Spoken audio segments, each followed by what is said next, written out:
Hey, what's up? So this video, it follows on from the video that I uploaded yesterday, and yesterday I spoke about the first sightings of the ghost in the house, which was a little girl, and she had been seen twice in the same room, in the same spot, doing exactly the same thing, just like ducking down and hiding after trying to seemingly grab your attention. So what happens next was after I had seen her for the second time, then I started to feel like very unnerved. Now I was more aware that there was some kind of haunting in the house, and like before, I did try to put it at the back of my mind as much as I could, but seeing her twice, and that's when you know that there's probably a chance that you're going to see her a third time, and don't want to see her a third time. The first time I wasn't too bothered. The second time, well, it really did scare me, and maybe it's because it happened during the night time, whereas the first sighting that happened during the daytime. But at this point I'm thinking there's really got to be something there.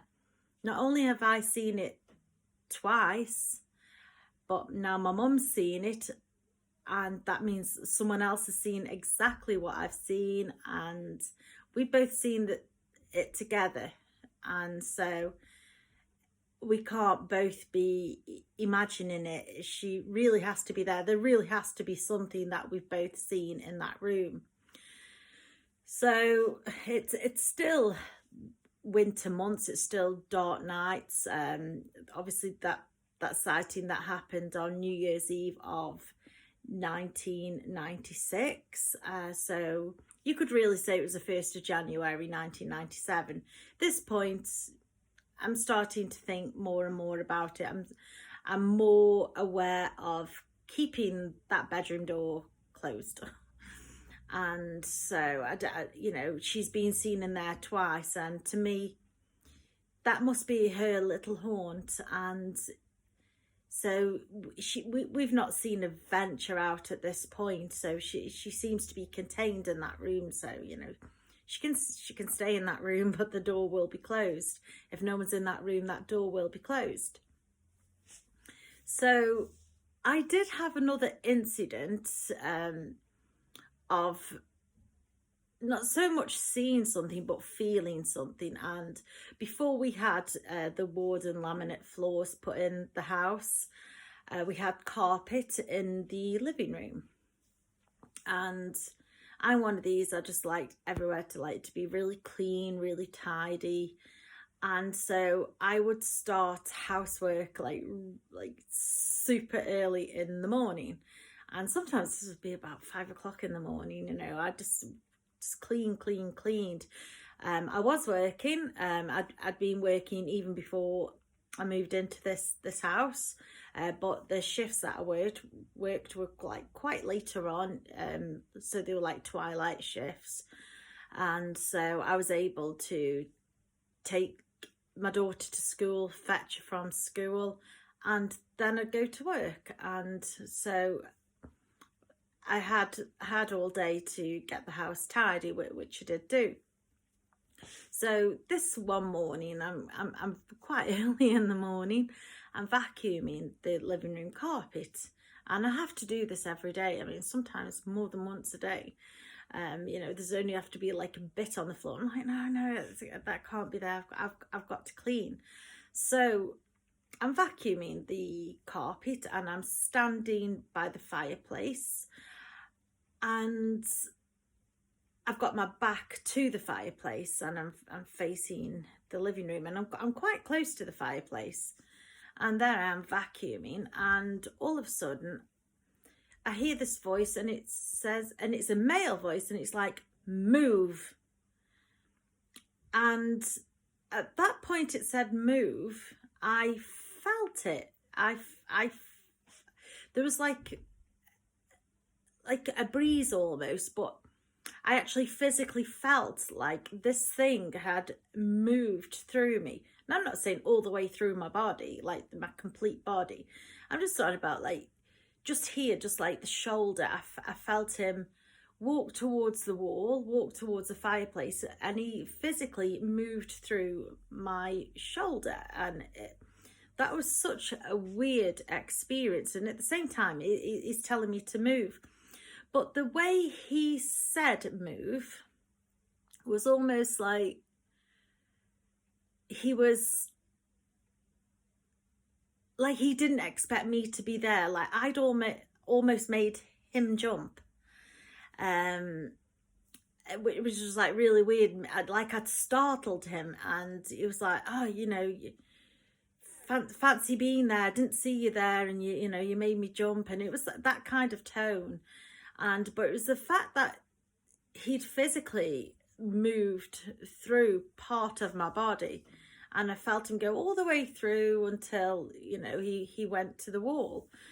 And so that was like a really, really strange experience. You know, I stood there for a few moments thinking, did that really just happen? So again, you know, you brush it off now. At this point, you know, we've had, you know, some quite disturbing incidents going on in the house, and people might be thinking, well, why don't you just move? Why, you know, why stay there? And the reason being is when you have little money and you can't just move out your house, you can't just arrange for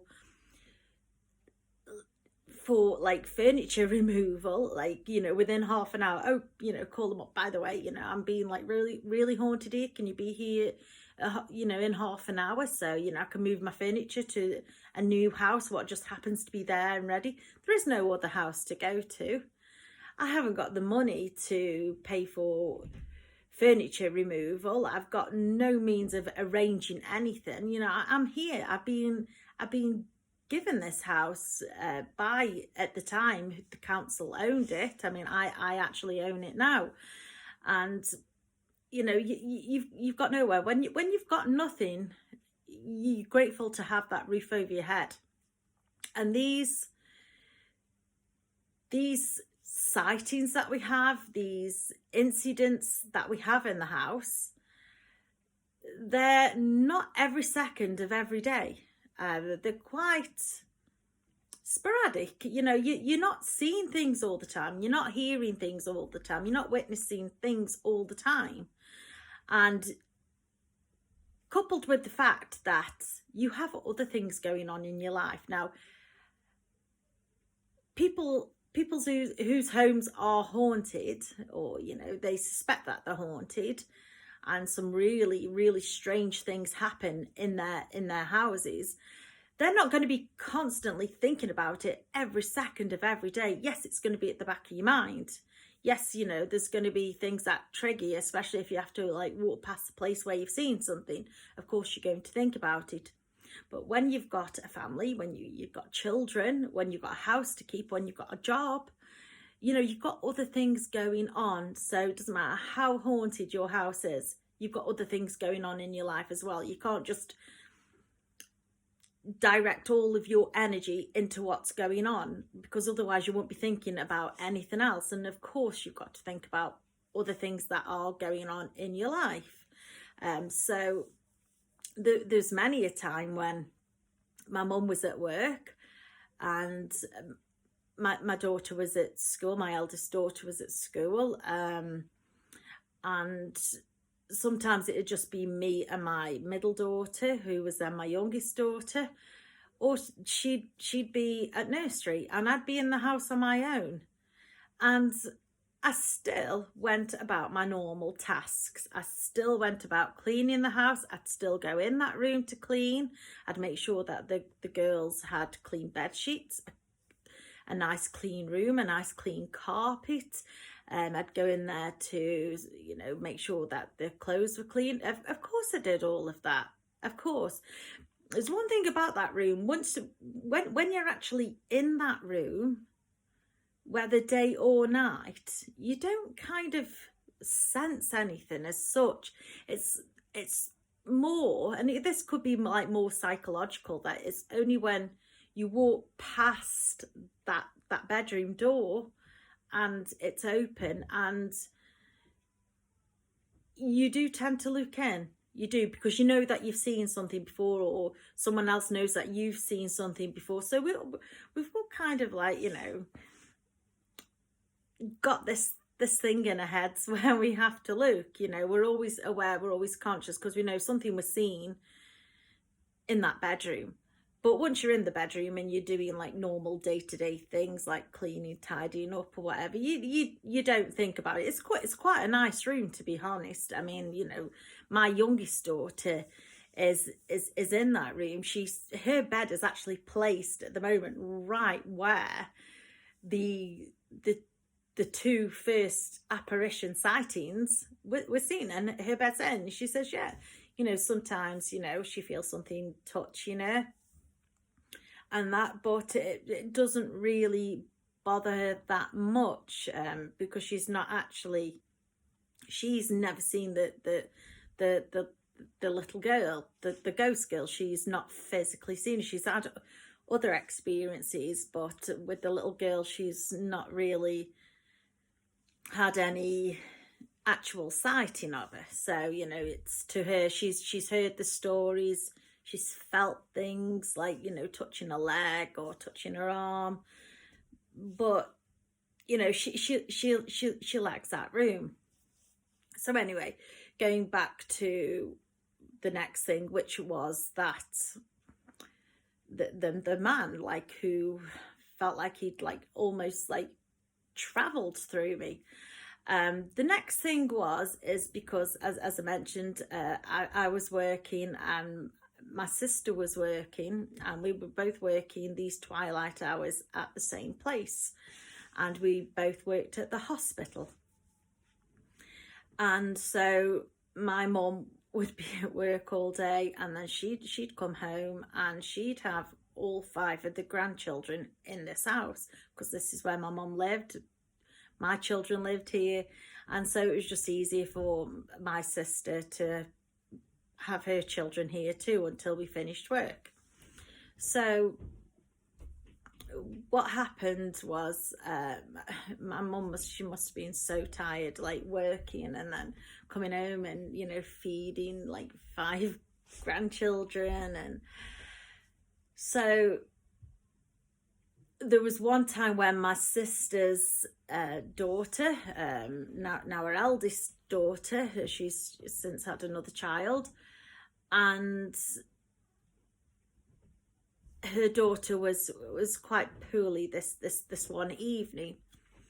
And fortunately, with her being a similar age to my eldest daughter, it wasn't difficult to change her into other clothes. And so she was quite sickly, and so my mum is trying to keep the house tidy and look after 5 grandchildren, all while she's tired herself, and trying to look after a poorly child as well. And so she had to bath her a couple of times that night and redress her in my daughter's clothes. And then what she'd done is, she'd made sure that all 5 grandchildren were in the living room. So she'd placed like a nice blanket on the floor for them and sat them all down, and so they could like play like with the toys. There's 2 of the grandchildren they would have been like 7, turning 7 that year anyway, so they were a little bit older than the others. So it was a case of just keep an eye on your siblings, on your cousins, whilst I go and clean up and get these clothes in the wash. And so my mum was busying herself upstairs for a few moments, and when she went in the bathroom to wash her hands, something caught her eye, and this was in the toilet room. Now, like I say, the toilet room is separate from the bathroom. It's not even next door to the bathroom, it's on the opposite side. So, you know, you can, looking out of the bathroom door, you can see into the toilet, and vice versa. Obviously, if you're in the toilet room and the doors are open, you can see directly.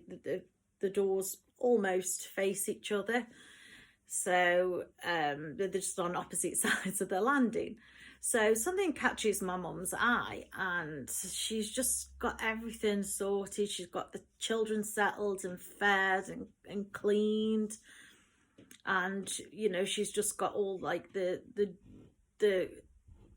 dirty laundry sorted, and she's, I just need a break. And she's in at the bathroom sink washing her hands, and then something catches her eye, and she thinks it's my niece, my sister's daughter. So she's just thinking, oh no, she's sitting on the toilet again. So she faces it, and she's like, oh no, not again. And when she like, it suddenly registers to her that, you know, something like feels like really, really off, because she thinks she can hear all of the children still downstairs. So she leaves this girl on the toilet, and she comes downstairs and counts 5 heads. There's 5 grandchildren still sitting in the living room. So that's when she thinks, oh no, then who was that upstairs? And she says it really unnerved her. Now, my mum is not like me. My mum is really, really brave. I mean, she'll face anything and anyone. She will totally face anything. Whether me, I'll just like run and hide behind the settee or something. You know, I'm just super scared of everything. And so my mum was like, oh, well, you know, that's the second time that she's seen it for her. So she's thinking, well, what if any of the children do want to go to the toilet and they see it? Now, my mum started to become worried that one of her grandchildren may see this. You know, if I've seen it twice, she's seen it twice, there may be a chance that someone else is going to witness what we have witnessed. So my mum's getting like, you know, worried. She's a bit unnerved herself as well, because she's thinking, yeah, that's twice I've seen it now, and it's not even in the bedroom anymore. It's ventured out, and it's actually sitting on the toilet. It's just imitating what my granddaughter has been doing all evening, and it's doing the same. The little girl is imitating, and she's venturing out of that room now. She's you know, she's getting brave. And so if one of the grandchildren go up and they see it, and they'll know it's not any of their siblings or cousins, they are going to be terrified. You know, they're just really young children, you know, age from 6 under. So, you know, if they see something, you know, it's going to have, you know, a profound impact on them. You know, adults don't like seeing apparitions, so children definitely don't. So my mum is then super conscious of every time one of her grandchildren want to go and use the bathroom, that she has got to be with them. So, you know, that's like extra pressure on her, because she is so worried about the grandchildren now seeing what we have seen. So I'm going to leave that one there. Again, there's a lot more incidents that have taken place, but that's like the next stage up. That's when things really, really start making the family worried. So like I say, subscribe to the channel, hit the like button, and I will see you in the next video. Thank you for watching.